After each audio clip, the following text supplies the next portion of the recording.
总台亮了绿灯，账本却是红的。诚意这部剧到底卡在哪？40斤，一套铠甲40斤。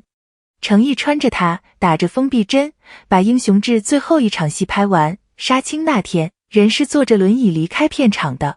你先把这个画面记住啊，我们这期从头到尾都会绕回它。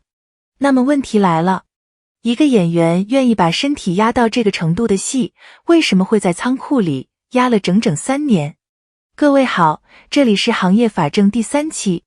今天我不蹭热度，咱们干一件事，把英雄志这个项目当成一句标本，一层一层解剖，看看它到底卡在哪儿。我发现个事儿，越往里挖，越觉得有意思，也越觉得，怎么说呢，有点心疼。先说清楚我的方法，我把这事儿分成4层，第1层你看到的，第2层媒体没细说的，第3层真正卡住的那一环，第4层这一切到底意味着什么？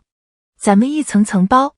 第1层你看到的，表面上的故事特别简单，一部 S 加古装大剧，主演程毅，演的是金庸味儿那种被时代碾碎的纯净书生卢云。拍完了，然后就没动静了。3年，网上各种猜，有人说档期，有人说政策，众说纷纭。但你注意一个细节啊，今年2026年5月31日，中央广播电视总台，就是 CMG 官方朋友圈突然甩出一句宣传语，每个人心底都藏着一片江湖。这句话翻译成人话就是过审了，国家级平台亲自给你写宣传语，这分量别小看。粉丝那天群里直接炸锅了，而且更早，今年4月，六福珠宝跟诚毅续约，通告里有一句特别有意思，说他年内将有2部 S 加影视作品上线。当时大家就开始倒推，诚毅手里 S 加一部2经15日，一部可不就是英雄志吗？你看，这就很妙。品牌方一句商务文案，等于无意中泄露了内部时间线。这个我得说一句，这是粉丝最朴素的信息考古，从异形广告词里读出定档信号，挺厉害的。好，表层就这些，但这都是结果，真正的问题在底下。第2层，媒体没细说的，为什么压3年？我去捋了捋，卡点其实不止一个，是几个叠在一起。第1个，合规层面。有报道提到，这个项目存在未备案先拍摄被举报的情况，导致长期卡在过审环节。我先把这个说清楚啊，这是制作流程和出品方层面的事。一个剧组的备案立项是出品方和制作公司去走的程序，演员是开拍之后进组演戏的，这一环真不在演员能左右的范围里。在那个项目框架下，任何演员都很难去管这个。第2个，戏份和版权层面的调整，过程中有戏份删减，需要重新送审的情况。这个怎么说呢？你可以理解成项目结构的重新配置，剧为了顺利过审做调整，这是很常见的操作，跟谁演得好不好没半点关系。第3个，也是最关键的，钱。出品方那边出问题了。等一下，我得先把时间核对一下，这个剧儿我印象里是2022年就开机的，不对，我重新说，准确一点，诚毅是2022年底进组的，剧正式开机是2023年1月，同年6月就杀青了。然后2023、2024、2025一路卡着，到2026年才见曙光。所以从杀青算起，压3年是实打实压出来的，不是夸张。你发现没有，这几个卡点，备案、删减、资金，没有一个是演员能拍板的。说回诚毅本人，他在这3年里能做什么？他能做的就是把已经拍的那部分拍到极致。回到开头那40斤铠甲，这就是他在自己能控制的范围里做到的极致。第3层，真正卡住的那一环。如果说前面2个是擦伤，那这第3个是船底漏水。这部剧背后的资方和出品方层面卷进了资金和诉讼的纠纷，具体的公司股权、债务这些细节，公开信息里有不少，但口径不完全一致，我这就不点名，不报数字了，免得说错。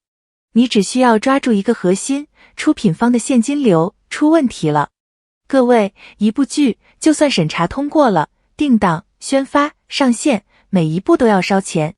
如果出品方账上没钱了，你绿灯亮得再漂亮，车也开不动。这就形成了一个特别割裂的画面。说白了，总台那边的信号灯是绿的，出品方的账本是红的。一边是国家平台说你可以播了，一边是出品方自己快撑不住了。这两个东西拧在一起。我想说的是，程毅在这件事里是什么角色？他是上了一艘后台不太稳的船的人。船选好了，演员进组，卖力，压上身体，该做的全做了。船底漏水，这不是划桨的人的错。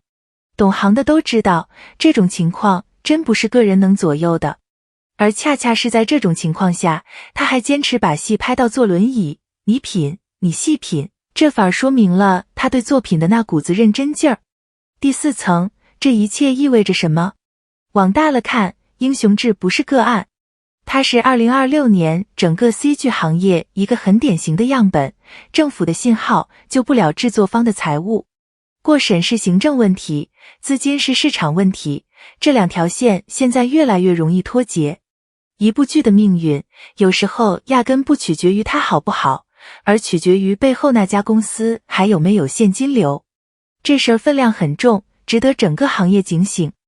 往小了看，回到程毅这个演员本身，我突然意识到一个事，你把他这2年的角色排一排，英雄志里被冤枉的书生卢云，两京15日里那个被埋伏一路亡命的太子朱瞻基，还有战场上那个富贵，这几个角色你仔细看，有一条共同的线，外表都是软的、干净的、书卷气的，但骨头是硬的。区别只在于他们各自是被什么逼硬的。卢云是被冤屈逼硬，太子是被追杀逼硬，富贵是被战场逼硬。这不是巧合，这是一套主动的角色方法论。一个演员能把如霞这个气质做出这么多层次，这是高手开局，火候是慢慢熬出来的。再说商业那条线，六福珠宝在剧还没播的时候就主动续约，据财报和媒体报道，程毅代言系列总销售额超过10亿。品牌方是用真金白银投票的，他们看的不是一时热度，是长期价值。这是一只稳健的长线价值股，这个判断我可以保证是公平的。那粉丝呢？3年了，从异形广告文案里抠时间线，在群里互相打气，等一部剧等到现在，这种坚持值得被看见。懂他的人会懂。回到开头那个问题，一部压上40斤铠甲，压上一个轮椅的戏，压了3年，到底该怪谁？我现在的答案是，不怪那个划桨的人，卡住他的是备案，是删减，是出品方那边断掉的现金流，是这个行业2026年的结构性毛病。而程毅做的是在自己能控制的那一小块里做到了100分，时间会证明的。绿灯既然亮了，这部戏值得等。那你怎么看？你觉得英雄志上线之后会不会成为今年的一匹黑马？不信咱们评论区见。这期就到这儿，下期见。